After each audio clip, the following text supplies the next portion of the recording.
Good day, my name is Jimena Alvarez. Over 100,000 people need an organ donor. Unfortunately, 17 people die every day because they do not receive it in time. And every 9 minutes, another person is added to the waiting list. Today we are with Adriana Rodriguez Reyhans. She is in need of an organ donor, but also she is a San Antonio College alumni. Adriana, thank you so much for being here. To appreciate it. Tell us more about your story, please. Thank you. Yes, well, I do have end-stage renal disease. I found out in June of 2022 that I had organ failure. In that same month, I was also placed on dialysis.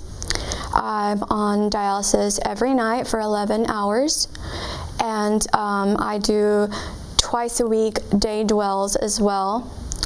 I have previously been on dialysis. I developed nephrotic syndrome when I was 3 years old. So I was on dialysis for 4 years when I was a child. When I was 6, going on 7, my mom was my living donor. She gave me her kidney. I've had my transplant for over 20 years. I was taking immunosuppressants to prevent my body from rejecting the transplanted organ. I'm in need of a new organ because transplants only last a certain amount of life. And at this point in time, what I'm doing is I'm trying to increase awareness and advocate by working with University Health System. I'm working with the Donor Champion for Life program. And today we have the lovely Shayna Puente with us. Thank you.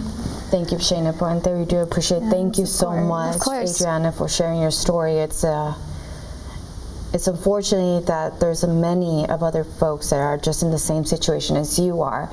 And Shayna, you have been doing a wonderful job, spreading the word about why it is so important. We understand that there's you can donate, right? And you can donate, but a lot of people, what they do not know is that they actually can donate for other folks, even though they are not compatible with their family member or loved one. So with the Champion for Life program, my job is to help increase awareness and to show family members and friends how to spread awareness.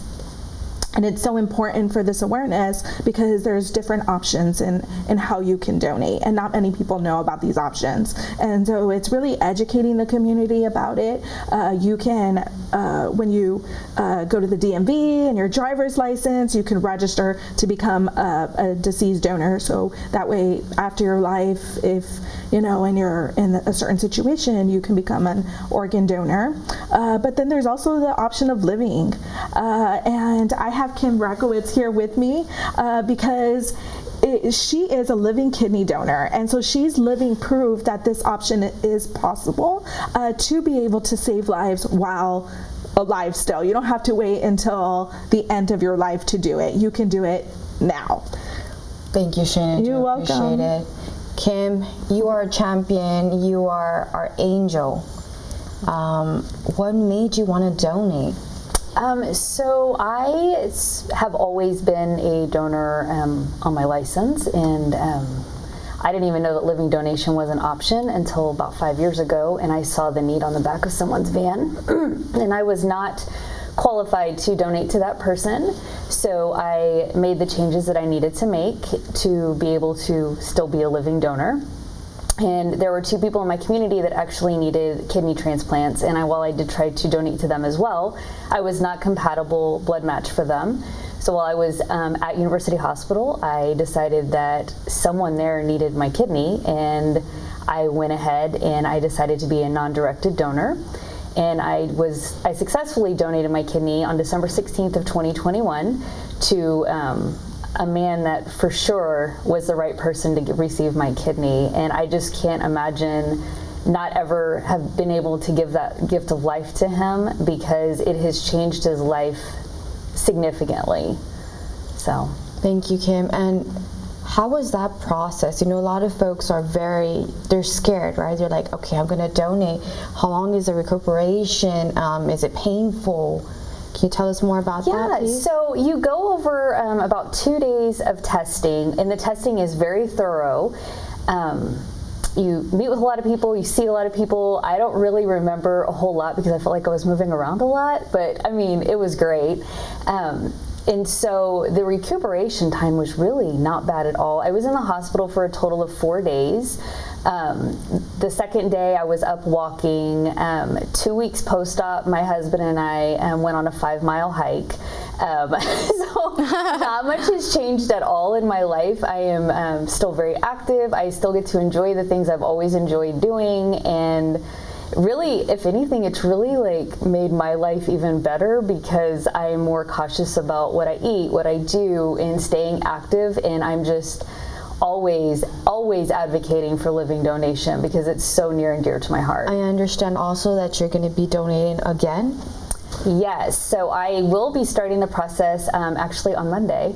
I will start my 2 days of testing to donate a sliver of my liver. So, Wow.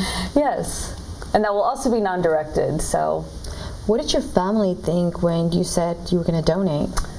you know, my family was actually pretty supportive. They were very supportive. My husband had a lot of questions, but everyone else was really just like very on board with it and very excited for me, and it was just a really wonderful experience for me. Now, not everyone has the same experience, but I definitely had a ton of family support. What would you say to those who are debating on donating? So I would say to get with someone, get with a coordinator, ask the important questions, find you a local living donor, and definitely reach out and ask those questions. I joined a bunch of Facebook groups about living donations because I did have a lot of questions, and I was worried, obviously, because that's a huge surgery to have. And just really like get out there, ask the important things that you need to know, and just really like when you feel led to give, you'll know it's the right time. Thank you, Kim. Thank you so much for sharing your story. And Shayna, what is a good website that you can give the audience so they can go into and look into donating? So there's lots of great websites out there. There's Donate Life America, where you can learn about the option about deceased donation and living donation. But specifically, if you're in San Antonio and you wanted to become a living donor, you can go to utclivingdonor.com, which is the website that is the first step to becoming a living donor at university. It is a health history questionnaire, and so after you complete that questionnaire, then you will know if you can go to the next step, which is to go through your evaluation and your testing. And what are some of the requirements to be able to be a donor? So you have to be fairly healthy. You have to be at a fairly healthy weight, and that's something that I'm sure Kim can talk a lot about because she worked very hard to get to her goal in order to be able to donate, which is the struggle that most of us go through, right? Is, trying to be at that healthy weight all the time, especially, when you live in San Antonio and you have events like Fiesta and all these food booths and, things like that. But, we do all have to take very good care of ourselves. So this was, in Kim's situation, her motivation. She wanted to become a donor. She wanted to live a healthier life. And she's just done a tremendous job in just being that person, that advocate, that representative of what living donation not only affects the people that you're saving, it helps save lives, but it can also change your own. So she's wonderful for that. She's amazing. Is there an age limit Yes. to donating? There's the age, every transplant program is different. So it depends on the transplant program that you choose to donate to. If you want to choose a particular program, you can go to srtr.org, and it'll tell you all the different transplant programs in your area and how many living donor transplants that they do, because it's important to know that you're going somewhere that has the experience. We've been doing living donor transplants, kidney specifically, since 1973 at University Hospital.